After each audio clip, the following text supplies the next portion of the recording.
Running Man is the new film from Edgar Wright, one of my favorite filmmakers of my generation, and I've been looking forward to this film for a while, and it's finally here. Edgar Wright and Texas's own son, Glen Powell, team up finally, and the expectations are pretty high. The film is based off the Stephen King novel of the same name and Like the Long Walk, written under the name Richard Bachman, and it has a lot of the Long Walk type themes and ideas to it. King was really trying to hammer home a point between 1979 and 1992. The film again stars Glen Powell, who is on a pretty hot streak right now and seems to be the next generation Tom Cruise. And I can't get enough of this guy. I just finished the show Chad Powers, and it is my favorite binge watch of this year. So great. If you haven't seen it, check it out. It's like Mrs. Doubtfire with football. And the great thing is you don't have to really like football at all to love this show. Powell stars as Ben Richards, a man living in a dystopian future with his wife and daughter. He's been laid off from his job and is blacklisted from all other jobs. And to make things worse, his daughter's sick, and they can't afford health care. Living in the slums of the city with no options, a desperate Richards opts to be on a network TV show, The Running Man, a game show that is all about being chased down and hunted by, well, hunters and killed on national TV. But if you can last 30 days without being caught and killed, the winner gets a nice $1 billion prize. Unfortunately, no one has actually won, and the network cheats. So there's that. While on the run, Richard has to record videos and send them through the mail, which, through the use of AI, I guess, the network changes the video to what they want Richards to actually say and not actually the truth that he's trying to get out to people. The film, as you know, was actually adapted in 1987 with Arnold Schwarzenegger as Richards, but didn't follow King's novel. It's a little campier and has much more of a happier ending than the novel, and it's really a loosely based telling of the story from the book situation. When I was a kid, I loved this version of the film, and even though it's pretty campy and doesn't hold up like it used to, I still love the 1980s look and feel of the film,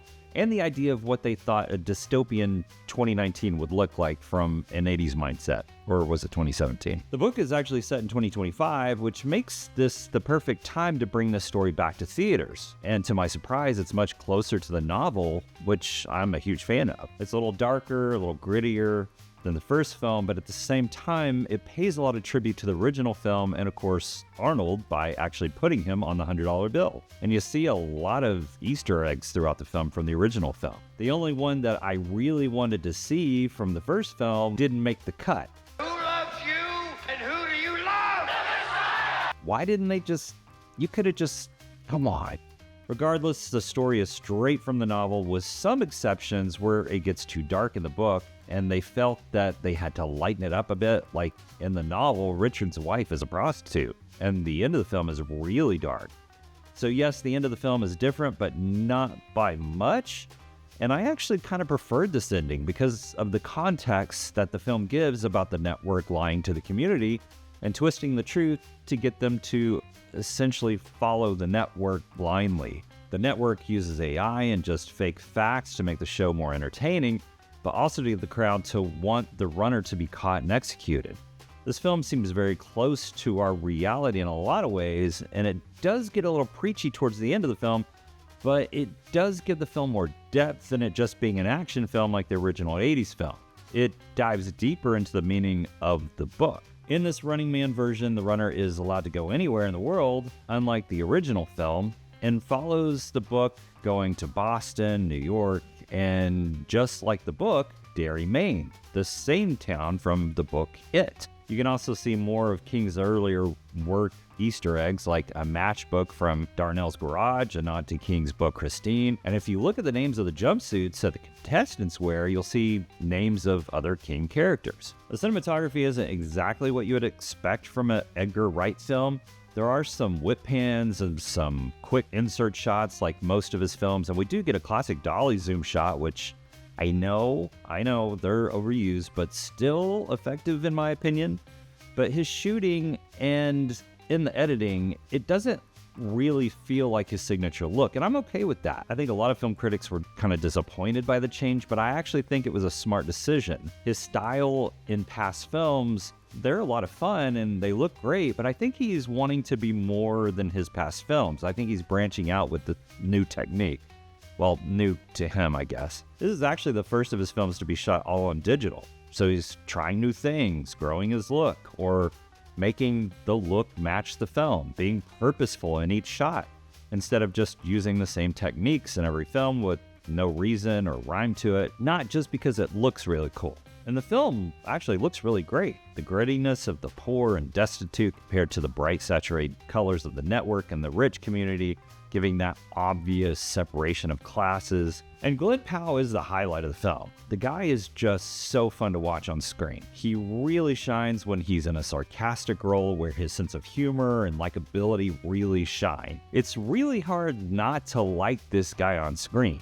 He is a perfect choice to have in a role like this where you need someone to root for and represents the underdog. Because in this world, the majority of us kind of feel like the underdog sometimes, and we need to relate to this guy, especially in the world that we're living in today. The action scenes, especially the chase scenes, are fun and intense and had me on the edge of my seat a few times. There's a great car chase scene. There are a lot of fun and suspenseful scenes, like a scene where Powell has to scale a building naked. It had me laughing, and at the same time, I was cringing at the thought of what he was doing. And I love Glen Powell, and I'll watch pretty much anything he's in. I also loved Coleman Domingo as Bobby T, who's the host of The Running Man, but I feel like they could have done so much more with his character, like they did for Richard Dawson, who was a combination of Bobby T and Josh Brolin's main bad guy character, Dan Killian. Dawson's character in the original was a character you really just despised because he had two personalities, the likable one in front of the camera and the real nasty character when the camera was off. It made it even more believable because he was the host for The Family Feud back in the 80s. So it felt more realistic. But will you respect me in the morning? A lot of fun performances from Michael Cera, William H. Macy, and Sean Hayes were fun to see. And of course, Lee Pace as Evan McCone, the headhunter in the show, was a really nice surprise. But again, the star is, of course, Glen Powell. He carries the film all the way through to the very end. I also really enjoyed the score from Stephen Price, who collaborated with Wright on The World's End, Baby Driver, and Last Night in Soho, and who also won an Oscar for his work on the film Gravity. The film has some great needle drops, like Underdog from Sly and the Family Stone, and the opening credits, which I loved, and Keep on Running from Tom Jones. I love how Edgar Wright utilizes older music the way Cameron Crowe does and finds that just right song for every single scene. You know he's a music lover and he puts all the music that he loves into his films. My only complaint with this film is really the fight scenes. They were great, don't get me wrong, but I would love to have seen a little bit more choreography.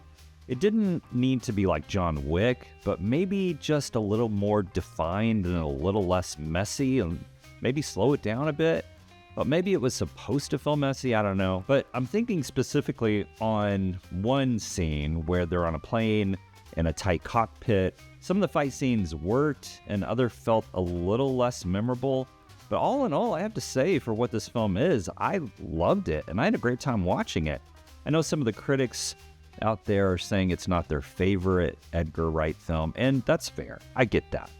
But honestly, I have to say, yeah, it's not one of my favorites. There's so many more that I loved, but it was a really good movie. The Running Man was a lot of fun with a lot of heart and some great action and explosions, and a film that has some depth in its story that follows the original novel really well, but makes some safe changes in the story which didn't really bother me. The film looks great and Glen Powell steals the show, and I'm giving The Running Man 4 stars out of 5 because I had a really great time watching this film, and I'm going to see it again, and probably buy it when it comes out. It is rated R for violence, language, and some nude Glen Powell butt shots. I'm sure a lot of the other critics are saying 4 out of 5, that's crazy. This is not like an Oscar-winning film, I get it, but it was fun, and I am basing that on how I enjoyed this film. 4 out of 5, I'm doing it. There it is. So let me know what you thought of The Running Man. Is it as good as the first film? How did it compare to the book? Let me know in the comments. And again, thank you for liking and subscribing. I couldn't have this channel without you, so thank you. And as always, don't wait till it streams. Let's go to the theater and let's see it together. We're really breaking out the heavy artillery, the big explosions. Hopefully I'll make the stunts look cool. This is gonna be fun.